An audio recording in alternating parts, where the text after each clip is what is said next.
저희가 이제 원래 취지는 독거노인하고 중증장애인의 안전을 책임지는 사업입니다. 그래서 응급안전안심 서비스라고 08년도부터 좀 시작을 했던 사업이고요. 그 사업 자체가 저희가 좀 한 10년, 15년을 좀 진행을 하면서 어떻게 좀 발전시켜야 될지 이 부분에 대해서 좀 고민이 생기다 보니 이 플랫폼까지 좀 참여하지 않았나 싶습니다. 좀 시작하겠습니다. 저희 2023년 지금 현재 사회 이슈들을 좀 정리를 해봤습니다. 아파트에 대한 부분들도 되게 많을 거고요. 물가 안정이나 지금 금액이 높기도 하죠. 그리고 이제 코로나도 이제 종식이 됐는데 얼마 전까지 이제 코로나에 대한 이슈도 있었고, 코인 돈도 좀 많이 잃으셨을 것 같고요. 그 다음에 이제 나 혼자 사는 게 좀 트렌드가 된 상황입니다. 그리고 초고령화 시대가 24년도부터 좀 아예 진입이 되는 상황입니다. 그리고 이제 저희가 보는 게 이제 안전하고 이제 건강, 디지털, 그리고 AI, IoT 이런 부분들이 있고 여러 가지가 있습니다. 저희가 이제 23년도에 봤을 때는 1인 가구는 지속적으로 증가를 하고 있고, 베이비 부머 세대의 노인층으로 지금 진입하는 시대입니다. 그래서 기존의 고령층보다 지금 베이비 부머 시대가 적극적으로 이제 소비를 하시는 그런 상황이라고 보면 될 것 같고요. 사회적 문제로는 어제도 좀 고독사에 대한 뉴스가 나왔던 것 같아요. 그래서 이제 5, 60대가 이제 고독사를 당하시는 경우도 많고, 80대 노인께서 이제 주변에 이제 관심이 없으신 상황에서 이제 돌아가시는 경우가 많아서 그런 부분들이 이제 사회적 문제로서 좀 중요하지 않나 싶습니다. 초고령 사회로 진입하는 거는 2024년도부터 이제 내년이죠. 내년부터 이제 진입을 할 거고, 이제 독거노인들이 좀 쭉 진입을 하는 상태입니다. 그래서 저희가 그 어르신들하고 이제 중증 장애인에 대한 국내에서 이제 여러 가지 돌봄 서비스들이 있습니다. 그래서 디지털 서비스로 봤을 때 우선적으로 이제 효돌이라고 해서 인형 모양의 그 약간 IoT라고 자기네들은 얘기를 하는데, 약간 기기가 있습니다. 인형인데 여기 귀나 이런 데 맞추면 사랑해요라든지 아니면 팔을 올리면 여러 가지 이제 발언을 해서 약간의 정서 지원을 위해서 되어 있는 기기고요. 그리고 터치 케어라고 해서 요거는 뭐냐면 어르신들의 이제 패턴이나 이런 부분들을 좀 확인하기 위해서 하는 건데, 가령 이제 어르신들께서 일어나시면 제일 먼저 하시는 행동이 리모컨을 만집니다. 그래서 리모컨을 만졌을 때 아침 6시 리모컨을 만지면 일어났다라고 이제 패턴을 잡고, 그다음에 냉장고나 아니면 약통이나 이런 부분들을 갖다가 실제로 이제 밥을 드셨는지 아니면 약을 드셨는지 이런 부분들을 체크하기 위해서 이제 터치 케어라는 게 나왔고요.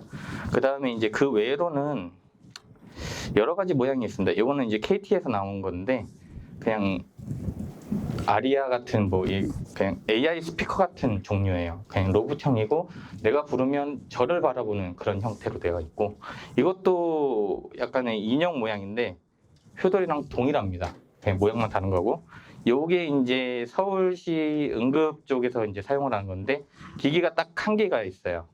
그래서 이제 활동을 감지를 하고 안에 이제 조도, 습도, 온도를 이제 감지를 해서 실제로 온도가 많이 높아지거나, 그다음에 일산화탄소도 이제 감지를 하거든요. 그래서 이제 화재를 좀 감지하는 상황인데 약간 좀 미흡한 부분이 있습니다. 저희 원에서는 지금 응급안전안심 서비스랑 AI, IoT 어르신 건강관리 서비스를 진행을 하고 있습니다. 그래서 이제 저희 부서에서는 안전 쪽에 응급안전안심 서비스를 운영하고 있고요. 건강 쪽에서는 AI, IoT 어르신 건강관리 서비스를 진행을 하고 있습니다. 그래서 어르신들의 혈압이나 이제 건강 정보를 이제 취합하고 있습니다. 그래서 저희가 2016년도에 이 응급안전안심 서비스가 2008년도부터 시작을 했거든요. 그래서 이제 한 8년도 정도 지나고 보니까 그때 좀 약간의 이제 설문조사를 좀 했어요. 그래서 설문조사를 했을 때 어르신들한테 좀 물었습니다. 네, 어떤 복지 서비스가 좀 필요하신가? 라고 여쭤봤을 때, 답변이 온 거는, 내가 위급할 때 빨리 알리고 싶어. 내가 이제 언제 뭐 위급 상황이 오는 것도 있을 수도 있고, 그리고 내가 살아있는지 나의 안부를 좀 궁금해졌으면 좋겠어. 라는 부분들이 있었어요. 그래서 이런 부분을 갖다가 좀 아무래도 안전에 대한 부분, 그 다음에 안부 확인에 대한 부분이 좀 중요하지 않을까 싶습니다. 저희 응급안전안심 서비스는 두 가지 추진 근거로 되어 있습니다. 그 노인복지법하고요, 장애인 활동 지원에 대한 법률인데요. 저희가 지금 대상이 저희 독거노인하고 중증장애인으로 이루어져 있습니다. 그리고 이제 추진 변경 같은 경우에는 화재나 질병에 대한 응급 상황이 발생했을 때 이제 사각지대에 있는 독거노인하고 장애인에 대한 응급 상황을 인지하고 119에 좀 신고를 하는 그런 절차로 좀 되어 있습니다. 저희가 이제 추진했던 이제 경과는 2008년도 8월부터 좀 시작을 했습니다. 시범 사업으로 시작을 했고요. 저희가 2013년 7월 달에 중증장애인께서 이제 활동 보조인이 있는 상태에서 활동 보조인이 퇴근을 하시고 실제로 돌아가시는 사건이 발생을 해요. 그래서 거기에서 이제 돌아가시니까 이 중증 장애인에게도 응급 안전에 대한 부분이 좀 필요하다. 그래서 이제 여기에서 중증 장애인까지 확대가 됐고, 2019년도에 저희가 IoT 기기나 뭐 이런 부분들이 좀 발전을 하고 있는데 이 기기는 계속 전화기 모양의 예전 기기로만 있는 게 좀 애매하고 서비스도 좀 확대가 돼야 될 것 같다라고 해서 저희가 응급안전안심 서비스 최대 개편을 좀 합니다. 그래서 이제 저희는 차세대 장비라고 부르는데 차세대 장비에 대한 개편도 좀 일어났고요. 20년 5월 달에 그 사업 방식이 바뀌고 차세대 장비를 갖다가 보급하는 이제 사업을 시작하게 됩니다. 그래서 총 30만 대를 저희가 이제 보급을 하는 상황이고요. 지금 현재 보급 중에 있습니다. 그래서 2028년 6월 달까지 30만 대 응급안전안심 서비스를 사업을 운영할 예정입니다. 저희가 이제 지금까지 운영을 하면서 성과로는 응급이죠. 안전에 대한 부분을 갖다가 빼놓을 수가 없는데요. 응급 이송에 대한 부분은 약 1만 5천여 건에 대해서 이제 어르신들이 넘어지셨거나 아니면 아프시거나 이럴 때 응급호출 버튼을 위해서 119에 이송을 한 건수가 있고요. 저희가 이제 화재에 대한 부분이 좀 큰데요. 화재는 작년에는 저희가 생명구조로 저희가 봤을 때는 약 800여 명에 대한 생명을 좀 구조했다고 보고, 그 다음에 주택을 이제 전소하거나 반소하는 거에 대해서 좀 방지를 했습니다. 그래서 약 9천억 원을 좀 저희가 사회적 비용을 절감하지 않았나 싶습니다. 이게 이제 좀 사례인데, 응급관리 요원분들이 이제 영상통화로 대상자의 상태를 파악해서 구급 요원이 오기 전에 미리 좀 구조를 적극적으로 도움을 준 건이 있고요. 그리고 이제 소방서에서 시각장애인인 대상자 댁내 화재 발생을 인지하고 유선으로 확인하고 좀 출동한 건이 있습니다. 응급안전 서비스가 19년도 이제 체계 변화를 했는데, 기존 장비는 전화기 모양의 요런 류의 이제 그냥 호출만 할 수 있는 그런 기기고요. 이번에는 이제 정서 지원이나 뭐 여러 가지 서비스를 좀 시도하고자 이런 좀 안전 강화를 좀 한 장비로 좀 바뀌었습니다. 이 앞에 이제 레이더 센서라는 게 좀 달려 있는데, 주무실 때 이제 심박수랑 호흡량을 좀 감지를 해서 실제로 좀 괜찮으신지를 확인하는 그런 장비입니다. 그리고 이제 사업 방식이 좀 바뀌었는데요. 이전에는 장비를 갖다가 실제로 한 60만 원이든 50만 원이든 이렇게 사서 그걸 이제 지역센터, 지자체나 지역센터에서 좀 관리를 하는 그런 방식이었고요. 지금 현재는 장비 임대로 좀 바뀌었어요.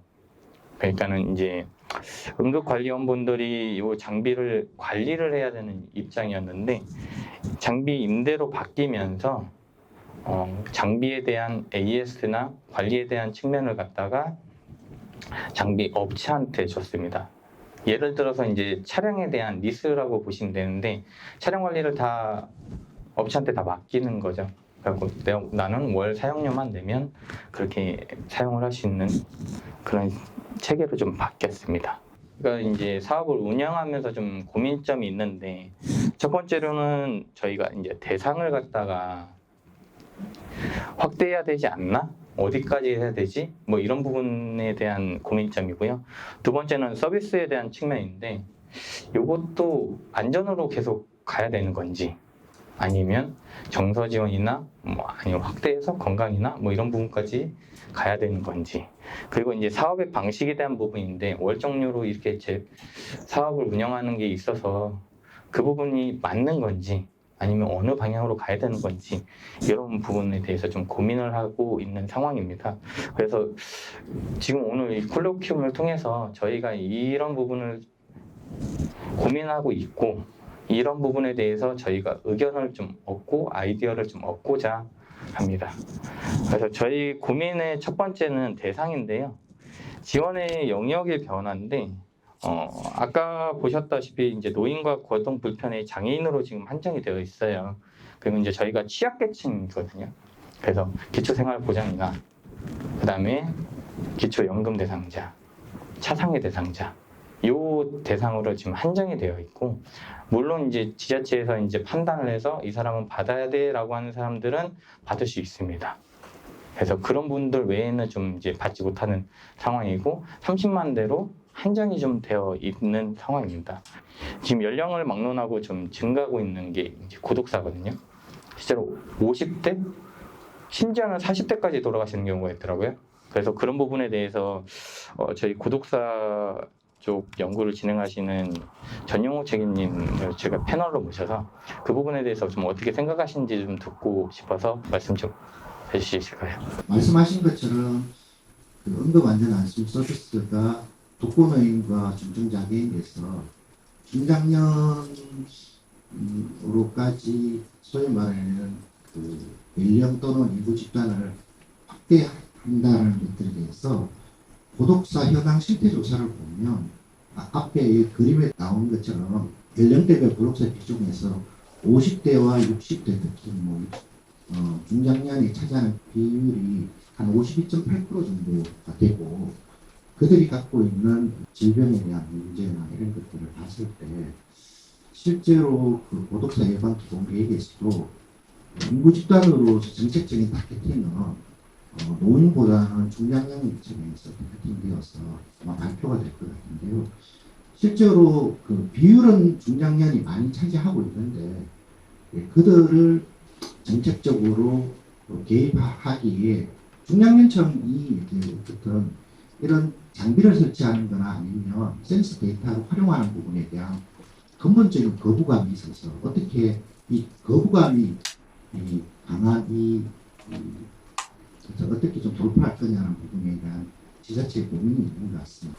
이런 응급안전 안심 서비스 대상을 중장년층으로 확대하는 것은 타당한데 문제는 그 자격을 수급 자격을 서비스에 대한 수급 자격을 완화해서 한다 하더라도 이런 기본적인 거부 또는 본인들이 받을 수 있는 자격이 있다 하더라도 근본적으로 의지가 없고 좀 그 부분에 대한 거부하는 집단들을 어떻게 포용할 거냐는 부분인데 그런 면에서 보면 지자체에서도 많이 이야기하는 거지만 그분들을 좀 사회로부터 고립되어 있는 것들을 좀 밖으로 나올 수 있도록 하는 방식과 관련돼서 기존의 사례 관리라는 부분이 사례에 대한 좀 더 세밀한 접근들에 대한 측면에서 사례 관리 계획 전략이 좀 더 필요하지 않느냐라는 생각이 듭니다. 사례 관리 계획 전략에서 기존의 어떤 사례 관리하고 달리 조금 더 사례 관리 어떤 방식들도 좀 바뀌어야 된다고 생각하는. 예를 들면 우리가 이제 사례 관리 프로세스 보면 욕구를 조사한다는 게 있거든요. 그런데 어느 명 청년 같은 경우에는 기본적으로 거부하고 집으로부터 안 나오고 단절되어 있어요. 어떻게 하냐? 서울 같은 경우는 은둔형 청년 관련된 욕구조사하기 위해서 소위 말해 당근마켓 있잖아요. 그 당근마켓 소지역 단위의 소위 물물 교환 방식이나 뭐 현금 교환인데, 예, 은둔 청년 욕구 파악을 위해서 당근마켓을 통해서 대상자를 모집하는 그런 방식을 했다든가, 단절되어서 전화도 안 받고 요구르트도 배달 가도 안 받고 하는 것 같은 경우는 빨래방이나 편의점에 대한 이용 쿠폰을 지급하는 걸 전제로 해서 안심앱을 설치하는 것, 뭐 이런 방식이었잖아요. 그리고 배달도 소위 말하는 서비스나 이런 것들을 어떤 제공하기나 연계하는 부분에 관련해서 기존에 뭐 통합사례관리사들이나 공무원이나 뭐 복지관의 어떤 소셜 워커들이 갖다 줬다면, 예를 들어 배달의 민족을 통해서 소위 말하는 물품을 딜리버리하는 방식이라든가, 또는 사례관리에 관련된 대상자의 변화들을 모니터링하는 방식들 또는 상담하는 방식들도 대면적인 방식보다는 SNS나 전화나 영상통화나 뭐 이런 방식. 그래서 좀 더 이렇게 우리가 그 응급안전안심 서비스를 논의하고 있는 자리이지만, 기본적으로 ICT나 복지기술을 활용하는 방식에서도 조금 더 사고의 폭들을 조금 확대해서 이 부분을 어떻게 발전시킬 거냐는 부분을 고민하는 방향을 좀 찾는 것들이 좀 중요하지 않을까 이렇게 생각합니다. 네.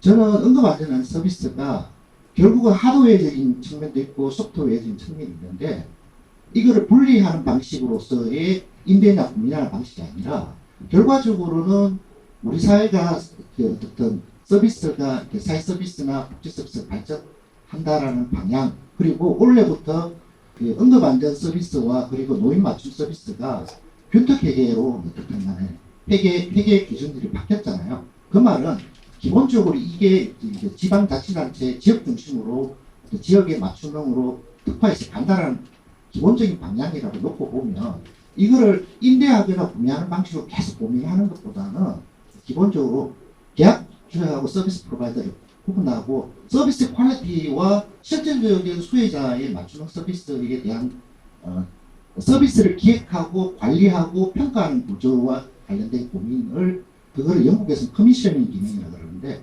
그거에 관련된 지자체를 어떻게 지원하는 방식으로 시스템을 운영할 거냐는 부분에 대한 고민이 하나가 있어야 된다는 생각이 들고요. 법적인 문제가 있겠지만, 저는 그보다 훨씬 더 중요한 것들은 지자체 가보면 고독사 하면서 ICT라고 해서 다양한 생활상의 정보들이 굉장히 민감한 중요한 정보들이 발생하는데, 장비 프로바이더들이 다 그걸 관리해요. 개인정보 그거 없이.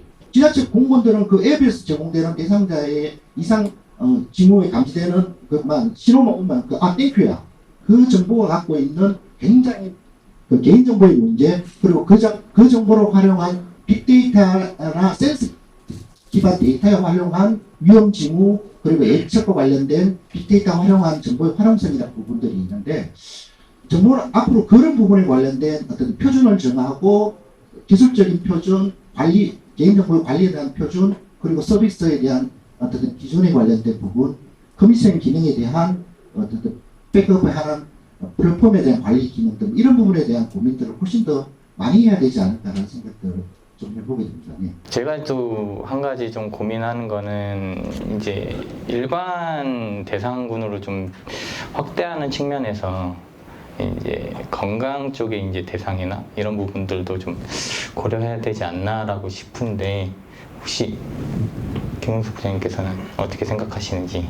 응급안전 안심 서비스의 목적이 무엇인지, 지금 현재 대상자 확대, 모든 것을 확대한다는 측면에서 서비스나 우리의 기술이 받쳐줄 수 있는지. 그래서 아까 얘기 드렸던 고독사 대상자들은 젊은 층이 있고 사직 멀쩡한 젊은 층들이 있다는 거죠. 그런 서비스가 대상자가 이렇게 확대되면 그 서비스를 다 다양하게 맞춰서 응급안전 서비스를 할 수 있을까? 이걸 먼저 고민을 해야 되지 않을까 생각합니다. 그래서 저는 대상자의 모집을 지금 이제 복지부가 가고 있는 계층별 모집으로 좀 한정을 하면 어떨까라는 생각이 들어요. 그래서 노인 앞에서 안전을 책임지기 전에 건강한 노인을 건강하게 할 수 있는 AI, IoT에 대한 대상자하고 합쳐서, 지금 대상자는 여기는 취약계층이지만 여기는 취약계층이 아니에요. 65세 이상 전체 인구예요. 전체 인구 대상에서 선정을 하는 부분이거든요. 그래서 대상자가 좀 다르죠. 그래서 그걸 좀 확대하면서 하면 어떨까라는 생각이 있고요. 지금 이거는 건강증진 개발하는 사업을 하고 있는데 전 국민 대상에 대한 앱을 하나 만들고 있어요 지금. 거기 중에서 이제 노인 쪽에 들어가는 거, 저희는 이제 공무원에 대한 사용 태블릿 PC를 하는 거고, 거기는 앱에 대한 건강 정보를 가지고 하는 게 있습니다. 그래서 그 건강 정보, 우리 원에 있는 PHIS 하고 응급 안전, 행복임에 있는 노인들에 대한 안전 욕구를 합쳐서 새로운 모델, 계층별 모델에 대해서 건강한 노인과 지금 안전을 책임져야 되는 취약계층 노인까지 할 수 있는 사업을 가지고 모델을 고민해 볼 필요가 있지 않을까라고 저는 생각합니다. 건강한 노인은 더 건강하게 빼주는 거고, 거기에서 조금 이제 거동이 불편한 사람들은 안심 서비스를 같이 받을 수 있는 이 환경에 대한 것을 고민해야 되는 부분 아닌가 생각합니다. 여기에 고독사 들어오고 장애인 들어오고 그럼 저희 그러니까 항상 구멍이 있다라는 게 있을 것 같아요. 그래서 선택과 집중을 좀 하는 방향으로 고민을 해보면 어떨까라는 생각으로 저는 대상자는 노인으로 한정, 장애인은 장애인들, 아까 응급 무슨 일입니까? 응급 움직이지도 못하고 거동도 못하고 전화도 못 받고 이것도 못하는데 뭐라고 얘기할 거예요? 코로 저기 들어오는데 마찬가지인 것 같아요. 근데 그 사람들한테 다른 거, 근데 좀 움직여서 할 수 있는 분들한테는 좀 다른 거, 이렇게 선택과 집중을 좀 했으면 좋겠습니다. 어찌됐거나 대상자를 이제 계층별로 늘리고 그다음에 이제 서비스를 갖다가 어떻게 해야 되는지에 대한 고민도 좀 되는데요. 대상자를 갖다가 계층별로 만든다고 치면 이 대상자에 대한 서비스를 어떻게 맞춤형으로 변화를 해야 될지, 아니면 서비스의 영역을 갖다가 저희는 지금 안전으로만 지금 편업하라고 해야 되나요? 집중을 하고 있다고 생각을 하고 있는데, 거기에 이제 부가적으로 생각해야 될 거는 그 대상자의 안전만 보다 보니까 이런 대상자의 좀 민원이 들어와요. 실제로 평소에는 사용을 하지 않는다. 네, 안전할 때만 사용을 하고, 실제 응급 상황이 발생했을 때만 사용을 하고, 평소에는 이제 사용을 할 수가 없다라는 부분이 있는데, 거기에 저희가 좀 넣었던 부분들이 그 약간 음원이나 라디오를 넣어서 평소에도 좀 들으시게 한다거나, 아니면 그 안전 체조 뭐 이런 부분들이 있어요. 그래서 어르신들한테 건강 체조에 대한 부분을 갖다가 좀 제공을 하고 있는데, 서비스를 어떻게 확대해야 될지도 좀 고민인 부분이 있습니다. 그 점에 대해서도 좀. 지금 가장 먼저 들어온 게 응급 안전 안심 서비스가 먼저 들어왔을 겁니다. 이건 노인 쪽에서 했고요. 건강정책과 쪽에서는 사업을 한 게 아까 AI, IoT 건강 서비스. 그래서 어르신들에게 웨어러블 기계를 주고 웨어러블 기계에 대한 건강 정보를 받아서 6개월 동안 그 사람의 방문건강 간호사가 전화하고 뭐하고 해서 걸어라, 마셔라, 먹어라, 이 여러 가지에 대한 저기를 주죠. 주고 나서 하는 데이터들이 지금 부분에 쌓여 있어요. 그리고 응급 안전은 안심 데이터, 대상자에 대한 부분 쌓여 있죠. 그래서 저는 이 서비스의 맞춤형으로 변화한다는 것은 뭐냐면, 같은 태블릿 PC 안에 같은 기능이지만 기능을 넣을 수 있지만 기능이 다르더라고요. 이거랑 같이 합쳐서 하려고 하다 보니까. 그래서 그 부분보다 저는 일단은 먼저 아까 선제적으로 해야 되는 건 대상자의 선발입니다. AI, IoT 같은 경우도 대상자를 선발할 때 되게 어려움이 있어요. 그래서 각 지자체에서는 이렇게 사거리 같은 데다가 이렇게 프랜카드도 붙이고, 모집 공고 프랜카드도 붙이고, 어르신들 오세요도 하고, 뭐 개중에는 뭐 가까우신 분들 와서 참여도 좀 하십시오라고 하고 해서 그런 사업을 하고 있단 말이죠. 근데 저희 쪽에서는 어차피 백내장비에 들어가는 응급 안전 서비스를 받는데, 독거 노인 중에서 건강하고 신체 활동이 움직일 수 있는 노인들이 있다면 그 대상자들을 같이 융합해서 할 수 있는 서비스를 해서, 독거 노인이지만 거동이 움직일 수 있고 핸드폰을 가지고 있으면 이 서비스를 받을 수 있도록 하는 데이터를 같이 모집해서 그 데이터 영역으로 좀 나눴으면 해서 준비를 했다가 올해는 한번 해보면 어떨까라는 생각이 있어요. 그리고 건강정책과에서는 또 뭘 하려고 고민을 하고 있었냐면, 제가 제안으로 하나 해서 만들어서 했던 게 뭐냐면, 건강한 노인들이 경로당이나 복지관이나 그리고 그라운드 골프장이나 이런 부분에다가 키오스크를 설치하고 인바디를 설치해서 노인들이 건강한 노인을 먼저 챙기자.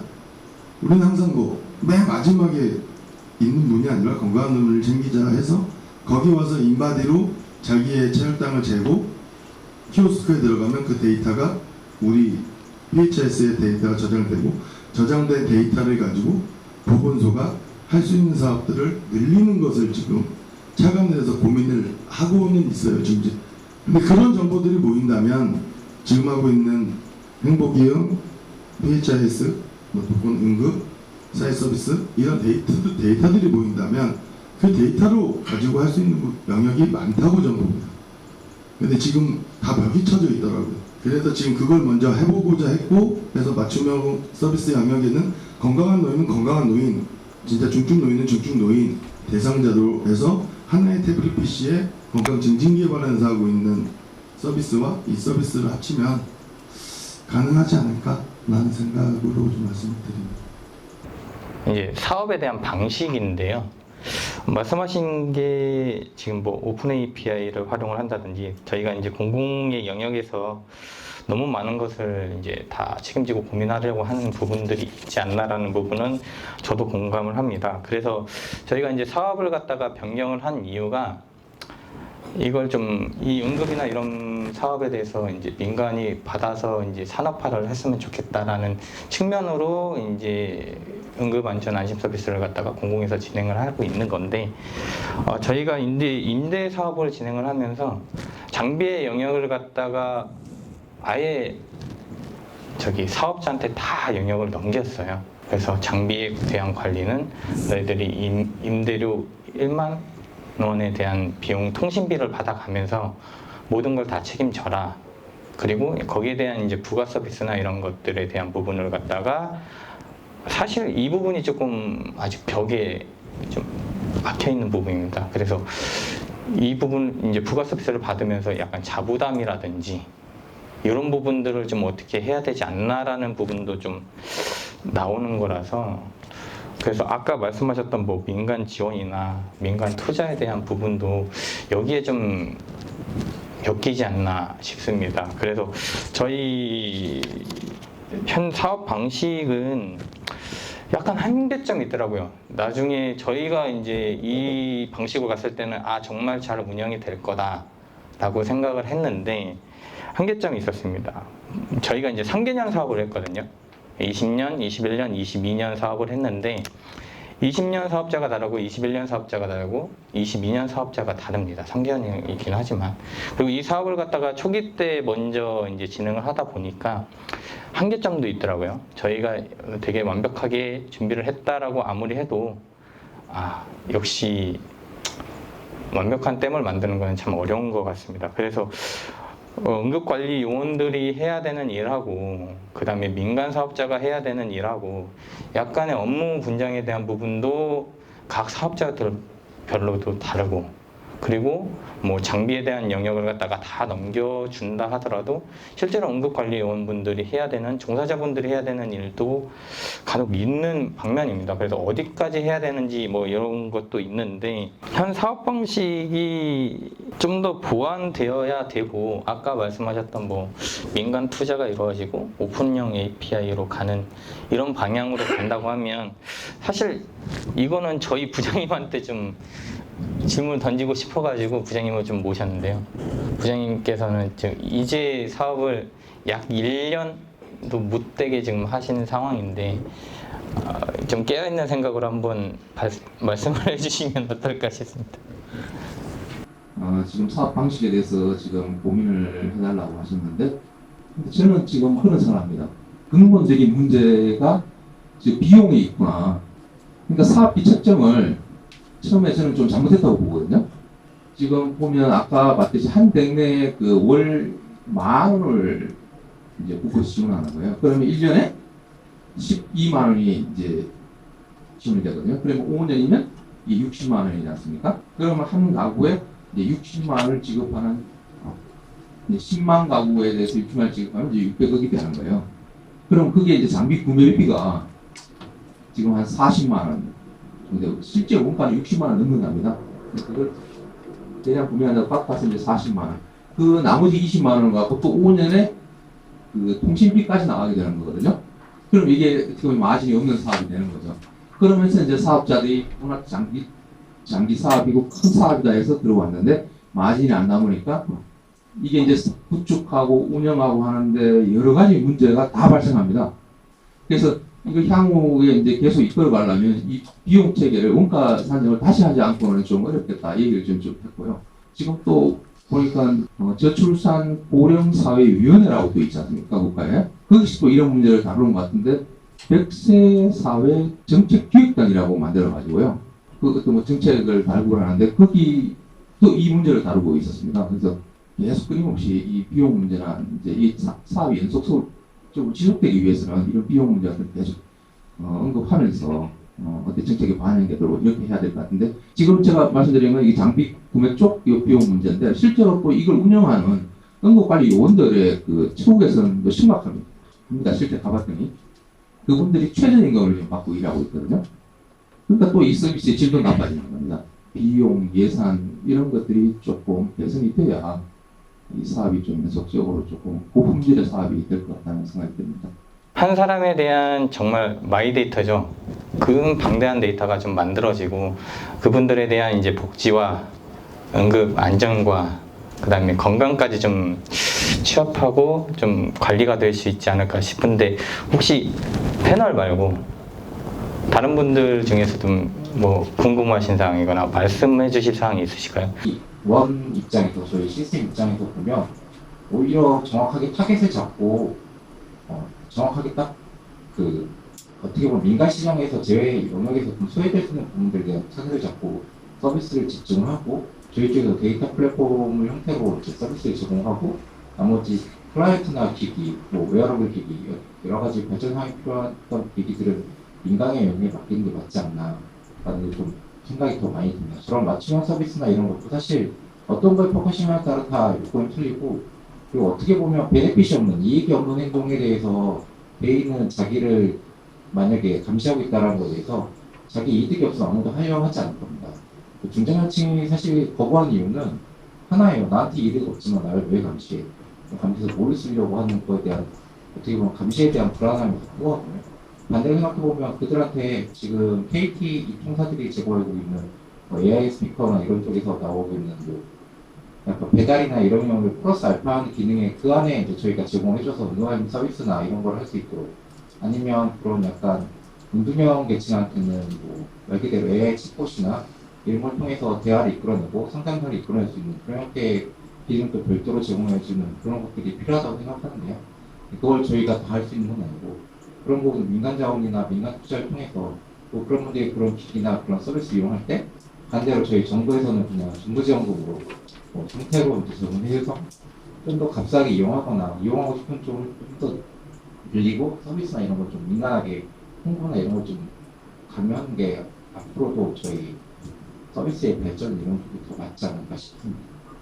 지금 오늘의 논의사항은 이 정도인 것 같습니다. 그래서 대상자는 좀 더 확대해야 되지 않나, 어느 방향으로 확대를 해야 되지? 라는 고민이 있었고, 그리고 이제 데이터는 건강정보랑 융합이 돼야 되고, 아까 말씀하셨던 표준화가 돼야 되고, 그리고 정보를 어떻게 관리해야 되는지, 그리고 서비스는 어디까지 확대해야 되는지에 대한 부분인 것 같고요. 그 다음에 이제 향후 사업 방식에 대해서도 어떤 방식으로 좀 가져가야 되나, 임대 사업이 정말 맞는 거냐, 아니면 응급 장비에 대한 부분을 갖다가 사업자한테 어떻게 역할을 줘야 되고, 그리고 그 마이너스 사업을 하고 있는 장비 업체한테는 어느 정도의 베네핏을 주고 해야 그 계속 끌고 갈 수 있지 않나라는 좀 이런 측면들이 좀 나온 것 같습니다. 저희 원 사업이 뭐 주가 이제 사회보장 정보 시스템이지만 저희가 이제 각 그 시스템 외에도 여러 가지 사업을 지금 진행을 하고 있잖아요. 좀 관심을 좀 가져주면 고맙겠다라고 말씀을 드리고 싶었습니다. 네, 긴 시간 감사합니다. 저희 응급안전 안심 서비스 발전 방향에 대해서 이렇게 논의해 주신 패널 분들과 지금 오신 여러분들께 좀 감사를 드리면서 지금까지 사례관리정보부 이윤호 과장이었습니다.